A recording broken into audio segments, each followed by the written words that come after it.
ਸਤਿ ਸ਼੍ਰੀ ਅਕਾਲ ਜੀ, ਮੈਂ ਰੇਨੂ ਦੁੱਗਲ। ਸ਼ਖਸੀਅਤ ਦੇਖਣ ਵਾਲੇ ਸਾਰੇ ਦਰਸ਼ਕਾਂ ਦਾ ਬਹੁਤ-ਬਹੁਤ ਸਵਾਗਤ ਹੈ। ਅੱਜ ਅਸੀਂ ਤੁਹਾਨੂੰ ਅਜਿਹੀ ਸ਼ਖਸੀਅਤ ਦੇ ਨਾਲ ਰੂਬਰੂ ਕਰਾਵਾਂਗੇ ਜਿਨ੍ਹਾਂ ਨੂੰ ਕੋਈ ਇੰਟਰੋਡਕਸ਼ਨ ਦੀ ਲੋੜ ਨਹੀਂ ਹੈ। ਜੀ ਹਾਂ, ਮੈਂ ਗੱਲ ਕਰ ਰਹੀ ਹਾਂ ਅੰਮ੍ਰਿਤਸਰ ਪਾਵਨ ਵਾਲਮੀਕ ਤੀਰਥ ਤੋਂ ਪ੍ਰਮੁੱਖ ਸੇਵਾਦਾਰ ਪਰਮਹੰਸ ਮਹੰਤ ਬਬਲਾ ਦਾਸ ਜੀ। ਤੇ ਆਓ ਆਪਾਂ ਇਹਨਾਂ ਦੇ ਨਾਲ ਗੱਲਬਾਤ ਕਰਾਂ। ਨਮਸਤੇ ਬਾਬਾ ਜੀ।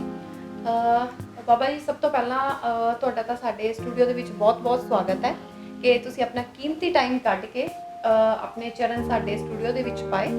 ਔਰ ਬਾਬਾ ਜੀ, ਸਭ ਤੋਂ ਪਹਿਲਾਂ ਸਾਡੇ ਦਰਸ਼ਕਾਂ ਨੂੰ ਤੁਸੀਂ ਕੁਝ ਆਪਣੇ ਬਾਰੇ ਦੱਸੋ ਕਿ ਤੁਹਾਨੂੰ ਕਦੋਂ ਤੋਂ ਲੱਗਿਆ ਕਿ ਤੁਹਾਨੂੰ ਪਰਮਾਤਮਾ ਦੀ ਜਿਹੜੀ ਭਗਤੀ ਹੈ, ਪਰਮਾਤਮਾ ਦੇ ਨਾਲ ਜੁੜਨ ਦਾ ਕਦੋਂ ਤੋਂ ਤੁਹਾਨੂੰ ਮਹਿਸੂਸ ਹੋਇਆ? ਮੈਂ ਸਭ ਤੋਂ ਪਹਿਲਾਂ ਤੇ ਸਾਰੇ ਹੀ ਗੁਰੂ ਸਰੂਪ ਪਿਆਰੀ ਸਾਧ ਸੰਗਤ ਨੂੰ ਜੈ ਵਾਲਮੀਕੀ ਆਖਦਾ, ਕਿਉਂਕਿ ਪਾਵਨ ਵਾਲਮੀਕੀ ਤੀਰਥ ਅੰਮ੍ਰਿਤਸਰ ਦੀ ਸੇਵਾ ਪ੍ਰਾਪਤ ਹੋਈ ਦਾਸ ਨੂੰ, ਤੇ ਆਪ ਜੀ ਨੇ ਉਸ ਦੇ ਬਾਰੇ ਜਾਣਕਾਰੀ ਲੈਣ ਵਾਸਤੇ, ਕਿਉਂਕਿ ਉਸ ਦੀ ਜਿਹੜੀ ਪਾਕ ਪਵਿੱਤਰ ਸੇਵਾ ਹੈ ਨਾ, ਉਸ ਤੀਰਥ ਤੇ ਮਾਤਾ ਸੀਤਾ ਜੀ ਜਦੋਂ ਰਾਜਾ ਰਾਮਚੰਦਰ ਜੀ ਨੇ ਉਹਨਾਂ ਦਾ ਪਰਤਿਆਗ ਕੀਤਾ ਸੀ ਨਾ, ਤੇ ਉਸੇ ਹੀ ਸਥਾਨ ਤੇ ਉਸੇ ਘਰ ਦਰ ਦੇ ਉੱਤੇ ਆ ਕੇ ਪ੍ਰਮਾਤਮਾ ਦਾ ਆਸ਼ੀਰਵਾਦ ਉਹਨਾਂ ਨੇ ਪ੍ਰਾਪਤ ਕੀਤਾ। ਬਾਬਾ ਜੀ, ਜਿਵੇਂ ਬਹੁਤ ਘੱਟ ਲੋਕ ਹੁੰਦੇ ਨੇ ਜੋ ਕਿ ਅੱਜ ਦੇ ਟਾਈਮ ਦੇ ਵਿੱਚ ਪਰਮਾਤਮਾ ਦੀ ਭਗਤੀ ਕਰਦੇ ਨੇ, ਪਰਮਾਤਮਾ ਦੇ ਨਾਲ ਜੁੜਦੇ ਨੇ, ਤੇ ਤੁਹਾਨੂੰ ਇਹ ਕਦੋਂ ਤੋਂ ਮਹਿਸੂਸ ਹੋਇਆ ਕਿ ਤੁਹਾਨੂੰ ਵੀ ਪਰਮਾਤਮਾ ਦੇ ਨਾਲ ਜੁੜਨਾ ਚਾਹੀਦਾ ਹੈ, ਲੋਕਾਂ ਦੀ ਸੇਵਾ ਕਰਨੀ ਚਾਹੀਦੀ ਹੈ? ਸੇਵਾ ਦਾ ਖਿਆਲ ਤੇ ਮਹਾਂਪੁਰਸ਼ਾਂ ਦੇ ਚਰਨਾਂ ਨਾਲ ਜੁੜ ਕੇ ਹੀ ਆਇਆ। ਕਹਿੰਦੇ ਕਿ ਪੂਰਨ ਗੁਰੂ ਕੀ ਕਿਰਪਾ ਹੋਈ, ਪੂਰਨ ਗੁਰੂ ਕਾ ਗਿਆਨ। ਜਦੋਂ ਸੰਪੂਰਨ ਗੁਰੂ ਸਾਨੂੰ ਮਿਲ ਜਾਂਦੇ ਨੇ ਤੇ ਸੰਪੂਰਨ ਗੁਰੂ ਹੀ ਗਿਆਨ ਦਿੰਦੇ ਨੇ, ਔਰ ਫਿਰ ਧਿਆਨ ਚਕਸ਼ੂ ਜਿਹੜੇ ਨੇ ਉਹ ਸਾਡੇ ਖੋਲ ਦਿੰਦੇ ਨੇ। ਸਾਨੂੰ ਜਿਹੜਾ ਨਾ ਰੂਹਾਨੀਅਤ ਦੇ ਬਾਰੇ ਉਹ ਗੁਰੂ ਹੀ ਦੱਸਦੇ ਨੇ, ਤੇ ਇਸ ਕਾਰਨ ਉਹਨ ਗੁਰੂ ਦੱਸਦੇ ਨੇ ਕਿ ਮਾਨਵਤਾ ਦੀ ਸੇਵਾ ਬੜੀ ਪਾਕ ਤੇ ਪਵਿੱਤਰ ਸੇਵਾ ਵਾ। ਇਸ ਸੇਵਾ ਦਾ ਜਿਹੜਾ ਉੱਤਮ ਮੇਵਾ ਉਹ ਇਹ ਵਾ ਕਿ ਤੁਸੀਂ ਸੇਵਾ ਕਰੋ ਤੇ ਪਰਮਾਤਮਾ ਤੁਹਾਡਾ ਵਿਕਾਸ ਕਰੇਗਾ। ਕਿਸ ਚੀਜ਼ ਦਾ? ਰੂਹਾਨੀਅਤ ਦਾ। ਜੇ ਆਪਾਂ ਉਹ ਸੇਵਾ ਨਹੀਂ ਕਰਦੇ, ਇੱਕ ਜਿਸ ਤਰ੍ਹਾਂ ਕਿ ਇੱਕ ਪਰਮਾਰਥੀ ਹੁੰਦੇ, ਇੱਕ ਹੁੰਦੇ ਸਵਾਰਥੀ। ਜਿਹੜਾ ਸਵਾਰਥ ਵਾ ਉਹ ਪੈਸੇ ਵੱਲ ਲੈ ਕੇ ਜਾਂਦਾ, ਤੇ ਜਿਹੜਾ ਪਰਮਾਰਥ ਵਾ ਉਹ ਪਰਮਾਤਮਾ ਦੇ ਨਾਲ ਜੋੜਦਾ ਵਾ। ਤੇ ਜੇ ਆਪਾਂ ਪਰਮਾਤਮਾ ਨਾਲ ਜੁੜਨਾ ਵਾ ਤੇ ਫਿਰ ਸੇਵਾ ਕਰਨੀ ਪਏਗੀ। ਸੰਤ ਮਹਾਂਪੁਰਸ਼ ਜਿਹੜਾ ਦੱਸਦੇ ਨੇ, ਇੱਕ ਸੱਚ ਬਰਾਬਰ ਤਪ ਨਹੀਂ, ਝੂਠ ਬਰਾਬਰ ਪਾਪ। ਜਿਸਕੇ ਹਿਰਦੇ ਸੱਚ ਹੈ ਉਸਕੇ ਹਿਰਦੇ ਆਪ। ਪਰਮਾਤਮਾ ਵਸਦਾ ਰਸਦਾ ਉਸ ਜਗ੍ਹਾ ਤੇ ਆ, ਉਹਨਾਂ ਦੀ ਅੰਮ੍ਰਿਤ ਬਾਣੀ ਤਾਂ ਘਰ ਠਹਿਰਦੀ ਆ ਜਿੱਥੇ ਸੁਨਿਆਂ ਦੇ ਵਿੱਚ ਪ੍ਰਕਾਸ਼ ਹੁੰਦਾ। ਇੱਕ ਅੰਤਰਮੁਖੀ ਸੋ ਸਦਾ ਸੁਖੀ, ਬਾਹਰ ਮੁਖੀ ਸੰਸਾਰ ਦੁਖੀ। ਅੰਤਰਮੁਖੀ ਜਿਹੜੇ ਸੰਤ ਮਹਾਂਪੁਰਸ਼ ਹੁੰਦੇ ਨੇ ਉਹ ਅੰਦਰ ਦੀ ਰੂਹਾਨੀਅਤ ਗੱਲਾਂ ਨੂੰ ਜ਼ਾਹਰ ਕਰਦੇ ਨੇ, ਕਿਉਂਕਿ ਉਹ ਉਹਨਾਂ ਸ਼ਕਤੀਆਂ ਦੇ ਵਿੱਚ ਹਰ ਪਲ ਹਰ ਸਮੇਂ ਨਿਰੰਤਰ ਉਹਨਾਂ ਦੀ ਸਵਾਸਾਂ ਉਹਨਾਂ ਚੀਜ਼ਾਂ ਦੇ ਨਾਲ ਅਟੈਚ ਹੁੰਦੀਆਂ ਨੇ। ਉਹਨਾਂ ਨੇ ਵਾਈਬ੍ਰੇਸ਼ਨ ਜਿਹੜੇ ਉਹਨਾਂ ਨੂੰ ਵਾਈਬ੍ਰੇਸ਼ਨ ਮਿਲਦੇ ਨੇ, ਉਹ ਜਿਹੜੀਆਂ ਸ਼ੁੱਧ ਸ਼ਕਤੀਆਂ ਉਹਨਾਂ ਨੂੰ ਮਿਲਦੀਆਂ ਨਾ, ਉਹਨਾਂ ਦੀ ਖੁਰਾਕ ਆ। ਇੱਕ ਜਿਸ ਤਰ੍ਹਾਂ ਕਿ ਪੇਟ ਦੀ ਭੁੱਖ ਮਿਟਾਉਣ ਵਾਸਤੇ ਆਪਾਂ ਭੋਜਨ ਗ੍ਰਹਿਣ ਕਰਦੇ ਹਾਂ, ਠੀਕ ਹੈ, ਉਹ ਕਾਹਦੀ ਭੁੱਖ ਮਿਟਦੀ? ਸਾਡੀ ਪੇਟ ਦੀ। ਇਸੇ ਹੀ ਤਰ੍ਹਾਂ ਜਿਹੜੀ ਰੂਹਾਨੀਅਤ ਸ਼ਕਤੀਆਂ ਨਾ, ਸਿਮਰਨ ਆ, ਪਰਮਾਤਮਾ ਦਾ ਨਾਮ ਸਿਮਰਨ ਕਰਨਾ, ਜਾਪ ਕਰਨਾ ਜਾਂ ਸੇਵਾ ਕਰਨੀ, ਮਾਨਵਤਾ ਦੀ ਸੇਵਾ ਕਰਨੀ, ਪਕਸ਼ੂਆਂ ਦੀ ਸੇਵਾ ਕਰਨੀ, ਧਰਤੀ ਆਸਮਾਨ ਦੇ ਵਿੱਚ ਵਿਚਰ ਰਹੇ ਜੀਵ ਪ੍ਰਾਣੀਆਂ ਦੀ ਸੇਵਾ ਕਰਨੀ। ਜਿਹੜੀ ਕੁਦਰਤ ਆ, ਕੁਦਰਤ ਨੇ ਤੁਸੀਂ ਆਪ ਦੇਖੋ ਕਿ ਕੁਦਰਤ ਨੇ ਸਾਰੀ ਸ੍ਰਿਸ਼ਟੀ ਕਾਇਨਾਤ ਸਾਰੀ ਚੀਜ਼ ਰਚੀ ਆ। ਕੀ ਆ ਜਿਹੜੇ ਜੀ ਆ, ਇਹ ਨਹੀਂ ਉਹਨੇ ਰਚੇ? ਜੇ ਉਹਨੇ ਰਚੇ ਆ ਤੇ ਫਿਰ ਉਹਨਾਂ ਨੂੰ ਪਿਆਰ ਕਿੰਨੇ ਕਰਨਾ? ਕੋਈ ਹੋਰ ਨੇ ਥੋੜੀ ਕਰਨਾ। ਸ਼ੈਤਾਨ ਨੇ ਤਾਂ ਕਰਨਾ ਨਹੀਂ, ਸ਼ੈਤਾਨ ਤੇ ਬੰਦੇ ਨਾਲ ਹੀ ਪਿਆਰ ਕਰ ਰਿਹਾ। ਇਸ ਕਾਰਨ ਮਾਨਵਤਾ ਦੀ ਸੇਵਾ ਕਰਨ ਦਾ ਭਾਵ ਹੁੰਦਾ, ਸੰਤ ਦੱਸਦੇ ਨੇ ਕਿ ਜਦੋਂ ਸ਼ੁਰੂਆਤ ਤੁਸੀਂ ਇਹ ਚੀਜ਼ਾਂ ਨਾਲ ਕਰਦੇ ਆ ਨਾ, ਜਾਨਵਰਾਂ ਨਾਲ ਸਾਰਿਆਂ ਨਾਲ ਪ੍ਰੇਮ ਕਰਦੇ ਆ, ਤੇ ਨਾਨਕ ਪਾਤਸ਼ਾਹ ਦੀ ਗੱਲ ਯਾਦ ਆਉਂਦੀ। ਗੁਰੂ ਨਾਨਕ ਦੇਵ ਜੀ ਨੇ ਕਿੱਡੀ ਵਧੀਆ ਗੱਲ ਕੀਤੀ, 2 ਸ਼ਬਦਾਂ ਦੇ ਵਿੱਚ ਹੀ ਉਹਨਾਂ ਨੇ ਗੱਲ ਨੂੰ ਕਲੀਅਰ ਕਰਤਾ। ਕਿਹੜੇ ਦੋ ਸ਼ਬਦ? ਜਿਨ ਪ੍ਰੇਮ ਕੀਓ ਤਿਨ ਪ੍ਰਭ ਪਾਇਓ। ਹੁਣ ਤੁਸੀਂ ਦੱਸੋ ਵੀ ਉਹਨਾਂ ਨੇ ਕਿੱਡੀ ਵੱਡੀ ਗੱਲ ਨੂੰ ਕਲੀਅਰ ਕੀਤਾ ਵੀ ਪ੍ਰਮਾਤਮਾ ਨੂੰ ਪਾਉਣ ਦੇ ਵਿੱਚ ਕੋਈ ਪਖੰਡ ਦੀ ਲੋੜ ਨਹੀਂ ਆ, ਠੀਕ ਹੈ, ਕੋਈ ਪਹਾੜਾਂ ਤੇ ਜਾ ਕੇ ਤਪ ਕਰਨ ਦੀ ਲੋੜ ਨਹੀਂ ਆ। ਮਾਨਵਤਾ ਦੀ ਸੇਵਾ ਕਰੋ, ਤੁਸੀਂ ਰੱਬ ਨੂੰ ਪਾ ਲਓਗੇ, ਪ੍ਰੇਮ ਕਰੋ।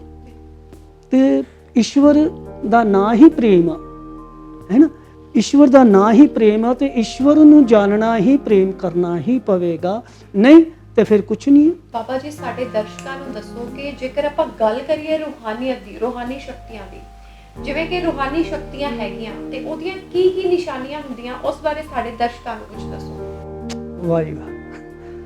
ਹਾਂ, ਇਹ ਚੀਜ਼ਾਂ ਦਾ ਬੇਟਾ ਹਕੀਕਤ 'ਚ ਕੀ ਆ ਕਿ ਆਪਾਂ ਨੂੰ ਮਹਾਂਪੁਰਸ਼ਾਂ ਦੀ ਬਾਣੀ ਨਾਲ ਜੁੜਨਾ ਪਏਗਾ।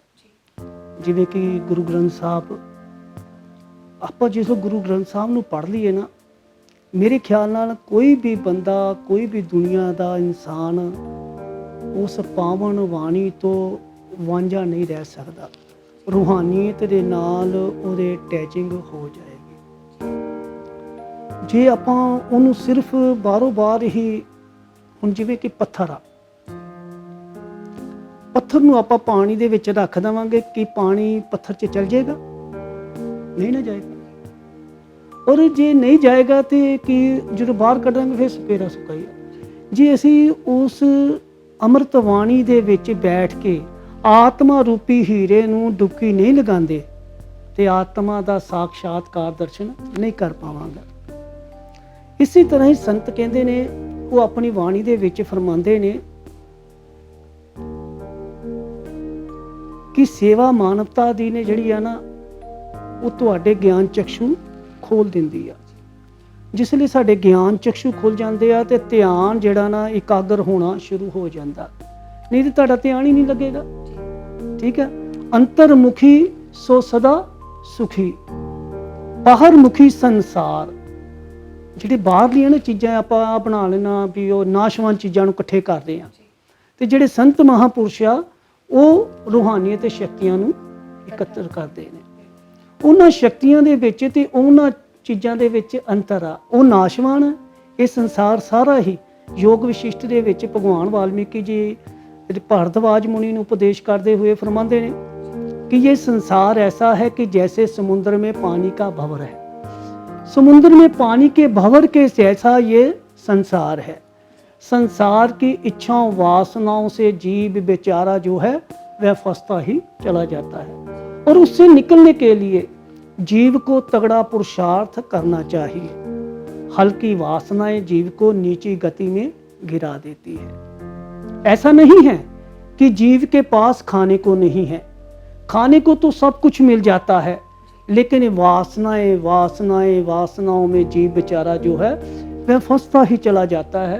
उससे निकलने के लिए पुरुषार्थ करना चाहिए, बारंबार प्रयास करना चाहिए, मानवता की सेवा करनी चाहिए, बारंबार सत्संग को ग्रहण करना चाहिए, उसको सुनना चाहिए, परमात्मा की वाणी में आत्मा को उतारना चाहिए, तभी जाकर आत्मा का साक्षात्कार दर्शन एक दिन हो जाएगा। जैसे मरुथल में वृक्ष होना कठिन है, जैसे मरुथल में वृक्ष होना कठिन है, लेकिन बारंबार बरसात होने पर, बारंबार बरसात पड़ने पर वहाँ पर भी हरियाली हो जाती है। तो सोचो जी उत्थे हरियाली हो सकती तो इत्थे क्यों नहीं हो सकती। बंदगी का मतलब ही बंदा बनना है, बंदगी तो बिना बंदा बेकार नकारा है। बंदगी करने वाले को ही बंदा कहा जाता है, नहीं तो गंदे का गंदा है। जिया आया जिया ना आया। इस संसार में आने का मतलब ये नहीं खाया पिया सो गए। और सोचो जे खाना पीना सोने से ही सब कुछ है, तो फिर वो तो एक जानवर भी अपने घोंसले से निकलता है, चोगा उठाता है, खाता है और अपने बच्चों को भी खिलाता है।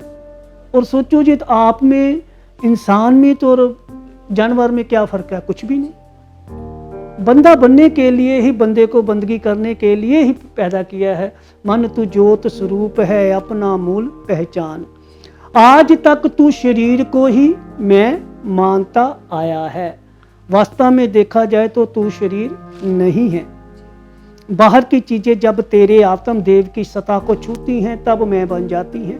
वही चीजें रोज तेरे शरीर में आती हैं और रोज बदल जाती हैं, लेकिन तेरा यह आत्मा या बदल जो सदा रहता है, अपनी अबदल आत्मा को जानना ही तेरा परम कर्तव्य है। ਹੁਣ ਜਾਣਨਾ ਤੇ ਆਪਾਂ ਇਹ ਵਾ ਕਿ ਪ੍ਰਮਾਤਮਾ ਨੇ ਆਪਣੇ ਵਗਰਾ ਸਰੂਪ ਦਿੱਤਾ ਹੈ, ਆਪਣੇ ਵਗਰਾ ਰੂਪ ਦਿੱਤਾ ਨਾ, ਉਹਨੂੰ ਜਾਣਨ ਵਾਸਤੇ। ਤੇ ਜੇ ਆਪਾਂ ਇਹਨੂੰ ਜਾਣੇ ਨਾ, ਖਾ ਪੀ ਕੇ ਚਲੇ ਗਏ, ਸੌਂ ਕੇ ਚਲੇ ਗਏ, ਬਸ ਠੀਕ ਆ ਵੀ ਮੈਂ ਆ ਇਕੱਠਾ ਕਰਕੇ ਚਲੇ ਗਿਆ, ਜਿਹੜੀ ਨਾਸ਼ਵਾਨ ਚੀਜ਼ਾਂ। ਅਵਿਨਾਸ਼ੀ ਪਰਮਾਤਮਾ ਅਵਿਨਾਸ਼ੀ ਆ, ਉਹਦੀ ਬਾਣੀ ਕਹਾਣੀ ਨੂੰ ਗ੍ਰਹਿਣ ਕਰਨਾ ਹੈ, ਆਤਮਾ ਰੂਪੀ ਹੀਰੇ ਨੂੰ ਪਰਮਾਤਮਾ ਦੀ ਅੰਮ੍ਰਿਤ ਬਾਣੀ ਦੇ ਵਿੱਚ ਉਤਾਰਨਾ, ਇਹ ਔਖਾ ਵਾ। ਇਹਨੂੰ ਅੱਜ ਦੁਨੀਆ ਦੇਖੋ, ਪੂਰਾ ਸੰਸਾਰ ਕਰੋਨਾ ਵਾਇਰਸ ਦੇ ਵਿੱਚ, ਉਸ ਦੀ ਮਹਾਮਾਰੀ ਦੇ ਵਿੱਚ ਫਸਿਆ ਪਿਆ ਵਾ।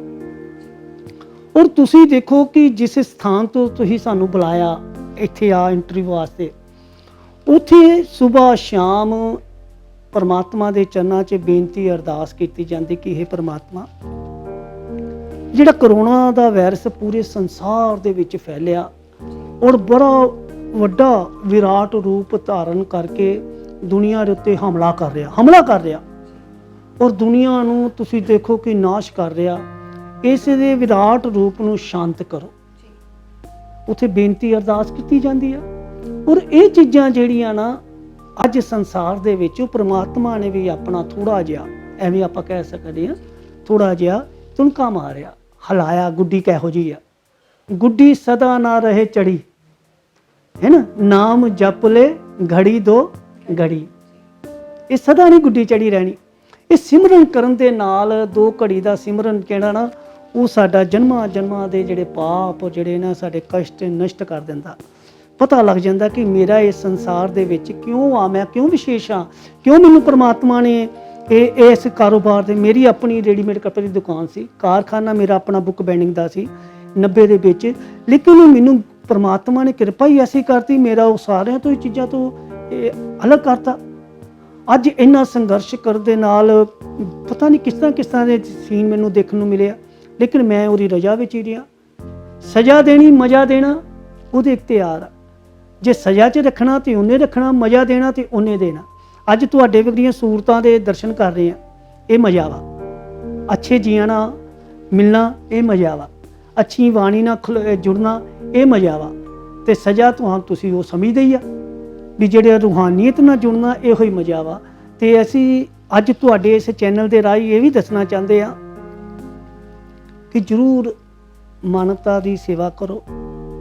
ਔਰ ਸਭ ਤੋਂ ਪਾਕ ਜਿਹੜੀ ਗੱਲ ਆ ਨਾ, ਜਿਹੜਾ ਕਰੋਨਾ ਦਾ ਵਾਇਰਸ ਆ, ਅੱਜ ਪੂਰੇ ਸੰਸਾਰ ਦੇ ਵਿੱਚ ਬੜਾ ਭਿਆਨਕ ਰੂਪ ਧਾਰ ਕਰਕੇ ਤਾਂ ਹਮਲਾ ਕਰ ਰਿਹਾ। ਉਸ ਤੋਂ ਬਚਣ ਵਾਸਤੇ ਵੀ ਆਪਾਂ ਨੂੰ ਥੋੜਾ ਜਿਹਾ ਇੱਕ ਦੂਸਰੇ ਦੀ ਸਹਾਇਤਾ ਕਰਨੀ ਪਏਗੀ। ਉਹਦੇ ਨਾਲ ਕੀ ਹੋਏਗਾ, ਜੇ ਆਪਾਂ ਆਪਣੇ ਆਪ ਨੂੰ ਸੇਫ ਰੱਖਣੇ ਆ ਜਾਂ ਆਪਣੇ ਪਰਿਵਾਰ ਨੂੰ ਸੇਫ ਰੱਖਣੇ ਆ, ਇਸ ਤੋਂ ਮਤਲਬ ਇਹ ਵਾ ਕਿ ਆਪਾਂ ਸੰਸਾਰ ਨੂੰ ਸੇਫ ਕਰ ਰੱਖਣੇ ਆ, ਆਪਣੇ ਇੰਡੀਆ ਨੂੰ ਸੇਫ ਰੱਖਣੇ ਆ, ਪੂਰੀ ਦੁਨੀਆ ਨੂੰ ਸੇਫ ਰੱਖਣੇ ਆ। ਜੇ ਆਪਾਂ ਹੀ ਉਹਦੇ ਘੇਰੇ 'ਚ ਆ ਗਏ ਨਾ, ਤੇ ਮੈਂ ਹੱਥ ਜੋੜ ਕੇ ਬੇਨਤੀ ਇਹ ਜ਼ਰੂਰ ਕਰਾਂਗਾ, ਆਪਣੇ ਆਪ ਨੂੰ ਵੱਧ ਤੋਂ ਵੱਧ ਸੇਫ ਰੱਖੋ। ਇਹ ਹਵਾ ਵਾ, ਇੱਕ ਬੰਦਾ ਹੋਵੇ ਉਹਨੂੰ ਰੋਕਿਆ ਜਾ ਸਕਦਾ, ਹਵਾ ਨੂੰ ਆਪਾਂ ਰੋਕ ਨਹੀਂ ਸਕਦੇ। ਆਪਾਂ ਵੱਧ ਤੋਂ ਵੱਧ ਜਿੰਨੀ ਆਪਣੇ ਆਪ ਦੀ ਸੇਫਟੀ ਕਰ ਸਕਦੇ ਆ, ਉਹ ਕਰਨੀ ਚਾਹੀਦੀ ਆ। ਬਾਬਾ ਜੀ, ਸਾਡੇ ਜਿਹੜੇ ਦਰਸ਼ਕ ਜਾਂ ਜਿਹੜੇ ਤੁਹਾਡੇ ਮਤਲਬ ਜਿਹੜੀ ਸੰਗਤ ਤੁਹਾਨੂੰ ਇਸ ਟਾਈਮ ਦੇਖ ਰਹੀ ਆ, ਉਹਨਾਂ ਵਾਸਤੇ ਤੁਸੀਂ ਕੀ ਮੈਸੇਜ ਦੇਣਾ ਚਾਹੋਗੇ? ਮੈਂ ਦੱਸ ਦਿੱਤਾ ਪਹਿਲਾਂ ਤਾਂ ਇਹੋ ਹੀ ਆ। ਇਸ ਵੇਲੇ ਜੋ ਲੋਕੇਸ਼ਨ ਚੱਲ ਰਹੀ ਆ ਸੰਸਾਰ ਦੇ ਵਿੱਚ, ਉਹ ਮੈਂ ਤੁਹਾਨੂੰ ਦੱਸਦੀ ਆ। ਉਹ ਲੋਕੇਸ਼ਨ ਦੇ ਮੁਤਾਬਕ ਜਾਈਏ ਤੇ ਇਸ ਤੋਂ ਵੱਡਾ ਇਸ ਵੇਲੇ ਸਾਨੂੰ ਸਾਰਿਆਂ ਨੂੰ ਰਲ ਕੇ ਉਹਦਾ ਮੁਕਾਬਲਾ ਕਰਨਾ ਪਏਗਾ, ਹੈ ਨਾ। ਤੇ ਇਹ ਚੀਜ਼ ਜ਼ਰੂਰੀ ਆ। ਜਿਹੜਾ ਰੱਬ ਵਾ ਨਾ, ਰੱਬ ਤੁਸੀਂ ਸਮਝਦੇ ਆ, ਰੱਬ ਨੂੰ ਸਮਝਣ ਵਾਸਤੇ ਕੋਈ ਉਹ ਪਖੰਡਾਂ ਦੀ ਲੋੜ ਨਹੀਂ ਹੈਗੀ। ਮਾਨਵਤਾ ਦੇ ਨਾਲ ਪਿਆਰ ਕਰੋ, ਆਪਣੇ ਆਪ ਨਾਲ ਪਿਆਰ ਕਰੋ। ਜੀਵਨ ਬਹੁਤ ਅਨਮੋਲ ਆ, ਇੰਨਾ ਪਿਆਰਾ ਜੀਵਨ ਆ, ਇੰਨਾ ਆਨੰਦਮਈ ਜੀਵਨ ਆ, ਇੰਨਾ ਸ਼ਾਂਤੀਮਈ ਜੀਵਨ ਆ, ਇੰਨਾ ਮੈਂ ਤੁਹਾਨੂੰ ਕਿਸ ਤਰ੍ਹਾਂ ਦੇ ਦੱਸਾਂ ਕਿ ਜਦੋਂ ਤੁਸੀਂ ਅੰਮ੍ਰਿਤ ਵੇਲੇ ਉਸ ਦੇ ਨਾਲ ਜੁੜਦੇ ਹੋ ਨਾ, ਉਹਦਾ ਆਨੰਦ ਹੀ ਅਲੱਗ ਹੈਗਾ, ਉਹ ਦੁਨੀਆ ਹੀ ਅਲੱਗ ਹੈਗੀ ਆ। ਇੱਥੇ ਮੈਂ ਇੱਕ ਗੱਲ ਜ਼ਰੂਰ ਕਹਾਂਗਾ, ਸਤਿਗੁਰੂ ਕਬੀਰ ਜੀ ਮਹਾਰਾਜ ਦੀ, ਉਹਨਾਂ ਨੇ ਕਿਹਾ ਕਿ ਮਨ ਮੇਰੋ ਪੰਛੀ ਭਾਇਓ, ਮਨ ਮੇਰੋ ਪੰਛੀ ਭਾਇਓ, ਉੜਨ ਲਗਾਇਓ ਆਕਾਸ਼। स्वर्ग लोग खाली पड़ो साहिब संत के पास, कि जिनको सत्संग मिल जाता है उनका हृदय संत हृदय हो जाता है और उनके हृदय में परमात्मा के नाम का दिया उज्जवल हो जाता है, परम सत्या परमेश्वर का वास हो जाता है। यानी कि ਤੁਹਾਡੇ ਚੈਨਲ ਦੇ ਰਾਹੀਂ ਅਸੀਂ ਸੰਸਾਰ ਦੇ ਵਿੱਚ ਸਾਰੇ ਹੀ ਜੀਵ ਪ੍ਰਾਣੀਆਂ ਨੂੰ ਇੱਕ ਬੇਨਤੀ ਕਰਾਂਗੇ, ਜਿਨੇ ਧਰਤੀ ਆਸਮਾਨ ਪੂਰੀ ਕਾਇਨਾਤ ਨੂੰ ਰਚਿਆ, ਉਹਨੂੰ ਜਾਣਨ ਵਾਸਤੇ ਆਪਾਂ ਸਭਨਾਂ ਨਾਲ ਪ੍ਰੇਮ ਕਰੀਏ। ਕੁੱਲ ਦੁਨੀਆ का भला मांगना यही हमारी पूजा है। ਜਿਸ ਜਗ੍ਹਾ ਤੋਂ ਆਪਾਂ ਆਏ ਨਾ ਬੇਟੇ, ਉੱਥੇ ਇੱਕ ਬੇਨਤੀ ਇਹੋ ਕਰੀ ਕਿ ਕੁੱਲ ਦੁਨੀਆ का भला मांगना यही हमारी पूजा है। बिना गुरु के इस दुनिया में, संत केशवदास जी परवाना कहते हैं कि बिना गुरु के इस दुनिया में केशव तीर्थ ना कोई दूजा है। वचन गुरु के पाक पवित्र गंगा जल की धारा है, वैर नहीं है किसी से अपना सबसे भाईचारा है। ਇਹ ਭਾਈਚਾਰਾ ਦੀ ਗੱਲ ਆ ਕਿ ਜਿਹੜਾ ਆਪਾਂ ਸਾਰੇ ਵਿਸ਼ਵ ਦੀ ਸ਼ਾਂਤੀ ਲਈ ਜਾਂ ਕਰੋਨਾ ਦੇ ਵਾਸਤੇ ਅਰਦਾਸ ਬੇਨਤੀ ਕਰਦੇ ਆ, ਹੈ ਨਾ। ਜੇ ਹੁਣ ਤੁਸੀਂ ਗੱਲ ਕਰੋ ਵੀ ਰੂਹਾਨੀਅਤ ਕਿਸ ਤਰ੍ਹਾਂ ਪ੍ਰਾਪਤ ਹੁੰਦੀ ਆ, ਉਹਦੀ ਵੀ ਤੁਹਾਡਾ ਹੁਣ ਲਾਸਟ ਤੇ ਆਪਾਂ ਜਾ ਰਹੇ ਆ, ਹੈ ਨਾ। ਐਸੇ ਕਨ ਕਨ ਮੇ ਤੂੰ ਸਮਾਇਆ ਹੈ ਜੈਸੇ ਦਰਪਨ ਮੇ ਆਪਣਾ ਸਾਇਆ ਹੈ। ਉਹ ਕਾਲ ਪੁਰਖ ਪਰਮਾਤਮਾ ਤੇ ਇਸ ਤਰ੍ਹਾਂ ਕਨ ਕਨ ਦੇ ਵਿੱਚ ਸਮਾਇਆ ਹੈ, ਜੈਸੇ ਦਰਪਨ ਦੇ ਵਿੱਚ ਆਪਾਂ ਆਪਣੀ ਸ਼ਕਲ ਦੇਖਦੇ ਨਾ ਤੇ ਉੱਥੇ ਦਿਖਾਈ ਦਿੰਦੀ ਆ, ਉਸੇ ਤਰ੍ਹਾਂ ਹੀ ਉਹ ਵੀ ਕਨ ਕਨ ਜਰੇ ਜਰੇ ਦੇ ਵਿੱਚ ਪੱਤੇ ਪੱਤੇ ਦੇ ਵਿੱਚ ਦਿਖਾਈ ਦਿੰਦਾ ਵਾ। ਲੇਕਿਨ ਉਹਨੂੰ ਦੇਖਣ ਵਾਲੀ ਕਿਹੜੀ ਅੱਖ ਵਾ? तन की आंखें बंद करो तो मन की आंखें खोलो, फिर जय बोलो। ऐसे कन कन में तू समाया है कि जैसे दर्पण में अपना साया है। जिसने देखा है आपको केशव, नजर सभी में आप आए हो। केड़ी जगह जिथे तू ही नजर नहीं आ रहे। सब गट मेरा साईं खाली गट ना कोई, वारे जावा उस गट में जिस गट प्रगट होई। कबीरा कुआं एक है पानी हरि अनेक, न्यारे न्यारे बर्तनों में पानी एक का एक।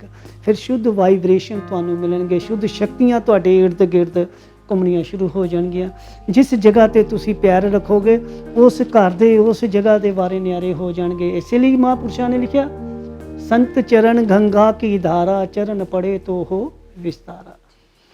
ਇਸੇ ਲਈ ਤਾਂ ਆਪਾਂ ਗੁਰੂ ਗ੍ਰੰਥ ਸਾਹਿਬ ਜੀ ਦਾ ਪਾਠ ਕਰਾਉਂਦੇ ਹਾਂ, ਯੋਗ ਵਸ਼ਿਸ਼ਟ ਮਹਾਰਾਮਾਇਣ ਜੀ ਦਾ ਪਾਠ, ਗੀਤਾ ਦਾ ਪਾਠ ਕਰਦੇ ਹਾਂ, ਬਾਈਬਲ ਦਾ ਪਾਠ ਕਰਨੇ ਆ, ਕੁਰਾਨ ਦਾ ਪਾਠ ਕਰਨੇ ਆ। ਕਿਉਂ ਕਰਨੇ ਆ?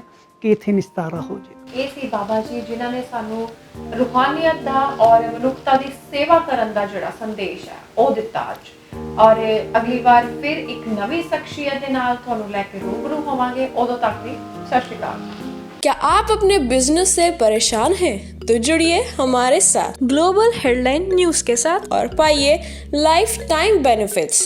हम आपको ऐसी बिजनेस अपॉर्चुनिटी के साथ रूबरू करवाने जा रहे हैं जिसमें सब कुछ हमारी तरफ से होगा। जी हाँ, होल स्टाफ जिसमें anchor, reporter, video editor, camera person, साथ ही साथ बिजनेस के प्रॉफिट्स की हेडेक हम उठाएंगे। आपको बस पूरे साल का 10 लाख हमारे साथ इन्वेस्ट करना है, जिसमें आपको किसी तरह की सिरदर्दी नहीं होगी। जैसे ना इलेक्ट्रिसिटी बिल पे करना पड़ेगा, ना रेंट देना होगा, ना स्टाफ एक्सपेंस का खर्चा उठाना होगा और ना ही किसी और बात की टेंशन। और इतने से अमाउंट में 40 लाख तक की एनुअल रिटर्न का भी घर बैठे फायदा उठाएं। मंथली प्रॉफिट कमाने का इससे अच्छा मौका कहीं नहीं, सिर्फ ग्लोबल हेडलाइन न्यूज पर। तो जल्द ही हमारे साथ कांटेक्ट कीजिए और पाए और भी ढेरों लाभ। अभी फोन उठाएं और कॉल करें स्क्रीन पर दिए हुए नंबरों पर।